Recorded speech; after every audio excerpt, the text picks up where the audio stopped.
Hello and welcome into another edition of the Danny Sancomb Show. I'm your host, Matt Kiefer, Sports Information Director here at CalU, here with Coach. I know it was a tough night last night, but thank you for joining with us there. Tough one with IUP. But again, before we get to that one, it's been a couple weeks. We'll go back first starting with a victory at Slippery Rock. It's one of those games, Slippery Rock made the rules of no fans in attendance, sort of like IUP last night. But it was one of those things you were able to come out on top. A nice balanced effort there with 4 guys in double digits against Slippery Rock. Yeah, that was a good win, and that was interesting playing with no fans. Our women's team was terrific. They cheered and made noise for us, so that was great to have them there, and we really do appreciate their support. It was well-rounded. We scored the ball well. I thought we executed well on the offensive end, and were able to get some good looks and knock them down, as you can see here. And we shared the ball very, very well, which we've been doing a really nice job of that here in the last 8-9 games. Yeah, you're talking about sharing the ball. Ended up having 20 assists for the team on 32 made baskets. You had 2 guys with 6, 1 guy with 5, so that's really looking out for each other. They're making sure you got the easy looks and the best looks, too. Yeah, and I think that's when we're at our best, when we're spread out like that. People are touching the ball. They're engaged in the game. Everybody feels like they're involved. And, when we're hitting on all cylinders and passing and cutting well, we're going to get a lot of assists because our guys can pass it, and then obviously getting good looks will knock them down. Yeah, it's one of those things you talk about shooting well. In the second half, you shot almost 60%, shooting 17 and 29 to really help keep that halftime lead going. You led by as many as 18 early in the second half, and then Slippery Rock made a little bit of a run there at the end. But still, the Vulcans came on top of the 9-point victory. Yeah, which was important for us. That's a difficult place to win at. They've got a talented team, and for us to go up there and get a road win in this league is always important, so we were happy to get that one for sure. Yeah, in this game, Phil Alston and Zion Collins combined for 46 points there. And also, again, Brett Pegram, 14, and Preston Boswell, 11. So, again, talking about spreading it around. In that game, one of those things I'm sure you broke it down on film the next day, 22 offensive rebounds for Slippery Rock. I'm sure that had to be on the way home. That's what you guys were talking about, you and the coaching staff, of being one of those, stop those second chance points and keep that game a little bit more in your control. Yeah, they get on the glass very well. I've been following them lately, and they dominate on the glass. And, that was their best offense. They throw it and get it and convert. So next time we play them, we're going to have to do a much better job rebounding the ball. Yeah, you referenced it. It's a tough place to play. I think it's the first time Cal's won back-to-back road games there in over a decade. So it's one of those things you can see that some of those streaks that have been going on are coming to an end, and being able to compete with everybody in the league and also find ways to win some of those games that have been tougher in the past. For sure. So, and then after this one, finally came home, had a home game there with Pitt Johnstown, a program and a coach you're quite familiar with from your playing days, and also coaching at Wheeling with Rick Avino there at UPJ. And also one of those great matchups there. I think a lot of people have been very interested to see the 2 forwards going at it.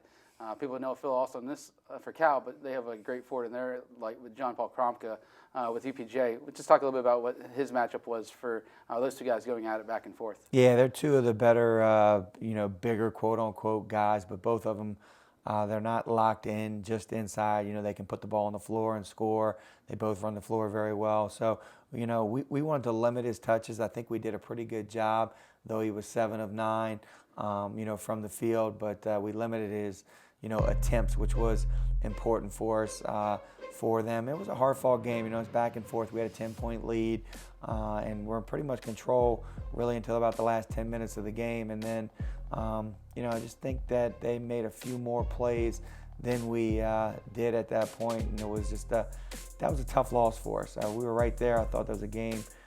If we just continue to execute the last 10 minutes, I think we win that game. But their defense was very good. They made things difficult for us, and they made some plays when they needed to.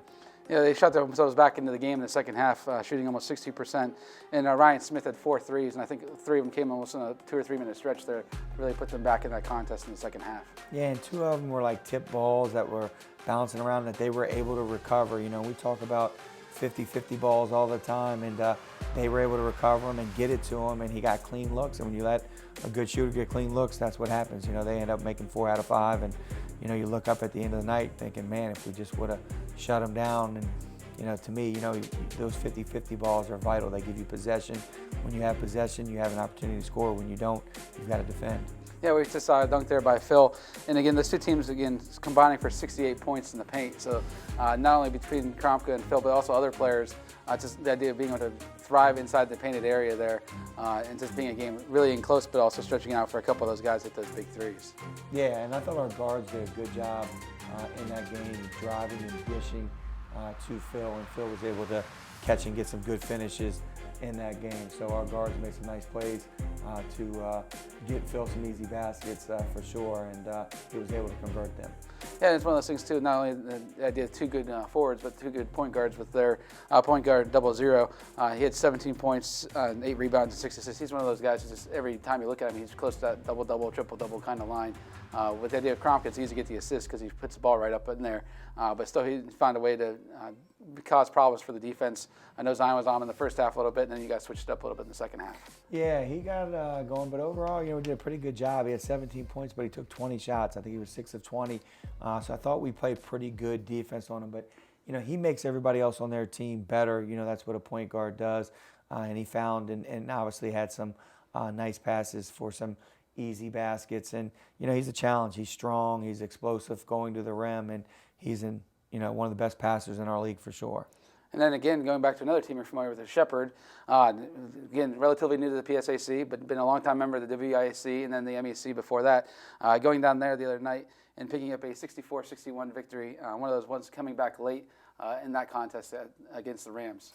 Yeah, we had to come back late, but we kind of were in control up till the last few minutes. We gave up a few offensive rebounds, I think back-to-back, and they were able to convert 2 threes to actually take the lead. But Brent down the stretch, hit a 3.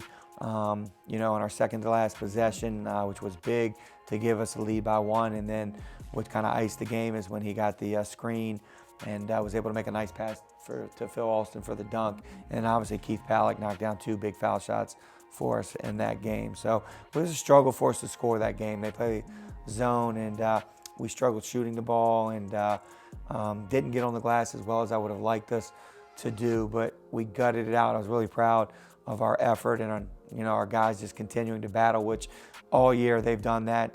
They've got a lot of fight. They never quit, and we were able to pull that out, and it was a really good team win for us to get that on Monday for sure. Yeah, it's one of those things there. You get the win, but also held up season-level points, which when you see a Cal U team in the 60s, it's one of those things, the idea of finding a way to grit it out, and that's exactly what you want to do there.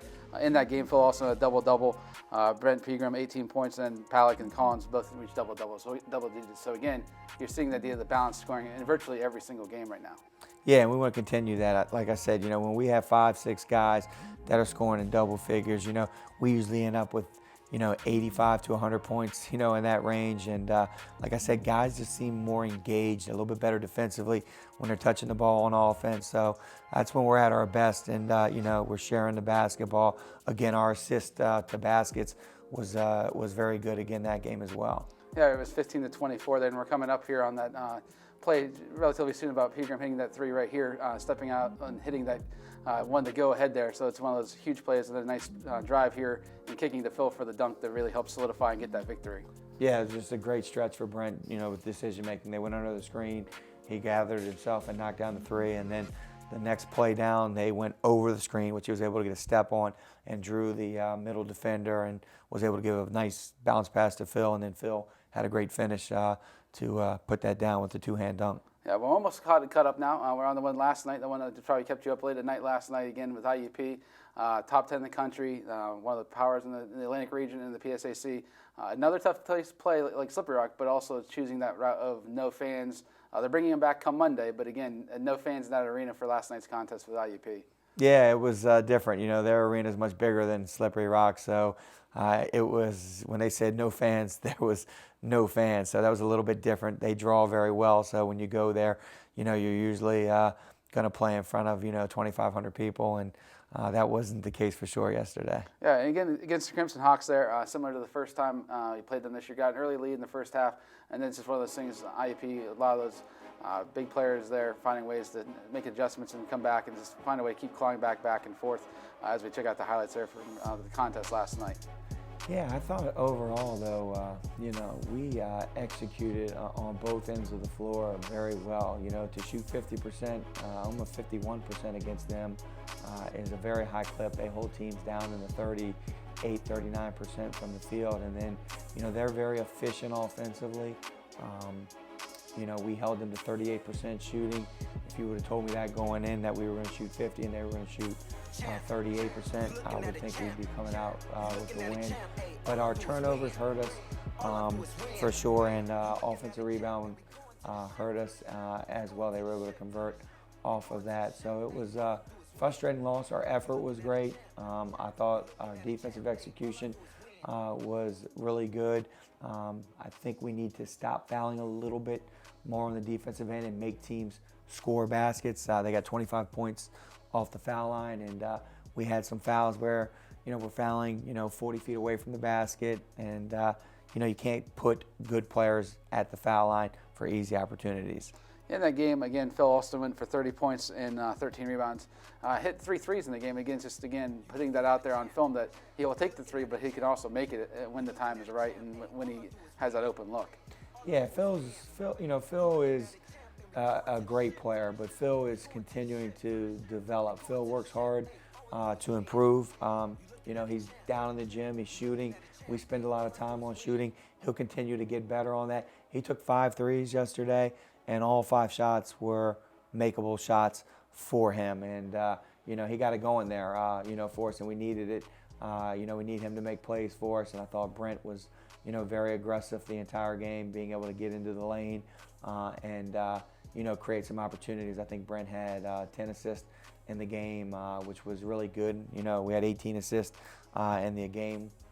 Which, you look at IUP statistics, they hold teams like 10, 11 assists a game because they really deny, and it's hard to get ball movement against them. So I thought overall, we did a good job. We just got to stop fouling, and we have to do a better job taking care of the basketball. Well, that takes a look at what's going on. We'll take a quick break here and take a look at the PSAC and what's coming up next for the Vulcans. We'll be right back here on the Danny Sancomb Show. Vulcan basketball is back at Bloomsburg, at East Stroudsburg. Women at Bowie State. Men home versus Carlow. Home versus Westchester. Home versus Millersville. Home versus Kutztown. Home versus IUP. At UPJ. At Shepherd. Home versus Slippery Rock. At Edinburgh.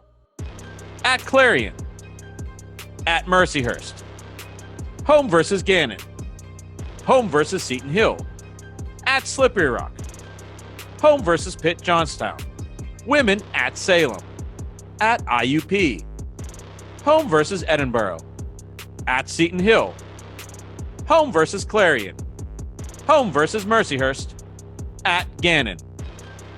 Follow the Vulcans live on CUTV Sports 1, on the PSAC Digital Network, and at calvulcans.com. Hello, and welcome back into the Danny Sancomb Show. I'm your host, Matt Kiefer. With me is head coach Danny Sancomb after a tough loss night against IUP. But again, how the season's going right now, it's 3 games basically every single week for the Vulcans from here on out. This week's opponent, Edinburgh, a team we've already faced once, being the second round of conference play. But what have you seen so far in film from maybe the first meeting to now, or what they've been doing all season so far? Well, Edinburgh can score the basketball.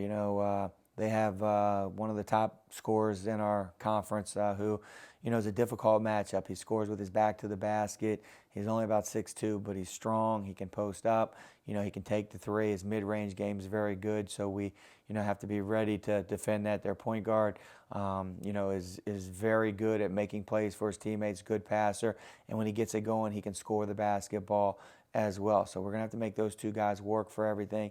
Really important to keep them off the glass and keep them in front and force them to take contested shots. And then on offense, we need to get ball reversal. We need to screen and look to attack them to get in the lane and make the right basketball decision at that point in time.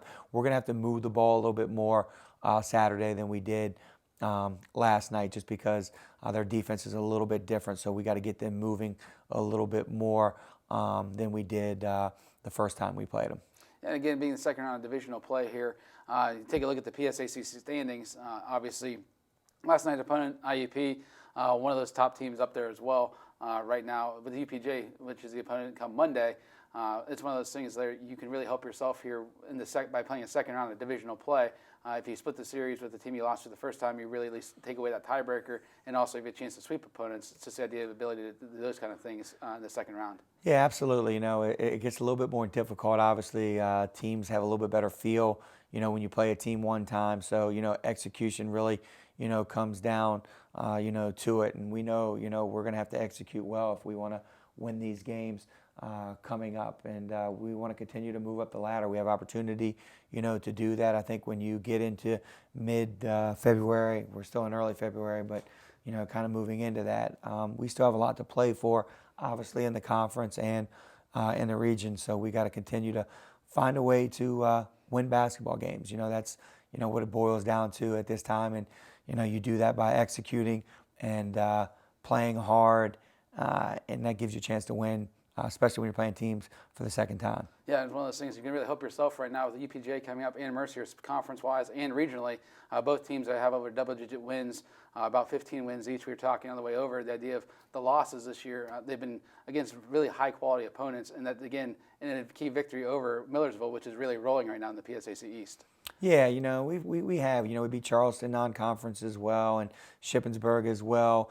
We've played a difficult schedule, so we're ready to play these games. I think the next step for our program, though, is, taking ownership, understanding, this is where we belong, and going out and getting it done. That's the next step, beating the upper echelon of the conference. And, we've been able to do that, obviously, with Mercyhurst, but when you got a chance, with Mercyhurst again and Pitt Johnstown, you got to be ready for that. And at the same time, when you play, Edinburgh and those teams, they're playing for a lot too. They're fighting for seeds in the conference tournament, and they're going to come out and play hard. And like I told you, all year, our conference from top to bottom is the best conference in the region, and I feel like our side is extremely strong. Night in and night out, it's a dogfight. Yeah, it's one of those things that the top 6 teams in the PSAC going to make the PSAC tournament there. So again, everybody's jockeying for positions right now. Even if you're 1 or 2, you're fighting for regional spots. 3, 4, 5, you're trying to fight for those home games and try to face those lower seeds in the first round if you're into the PSAC tournament. So again, the Vulcans are back in action on Saturday, home against Edinburgh. Again, tip-off is at 3 p.m. You can certainly feel free to come out to the Convocation Center to watch in person. Also, the game will be streamed live on calvulcans.com with CUTV on their YouTube page, and upcoming games as well with Pitt Johnstown and Seton Hill on the road, and before coming back for a 3-game stretch there at home with Clarion, Slippery Rock, and Mercyhurst before wrapping up the season with Gannon. So again, thank you for taking your time and watching the Dan Sancomb Show. We'll see you next time.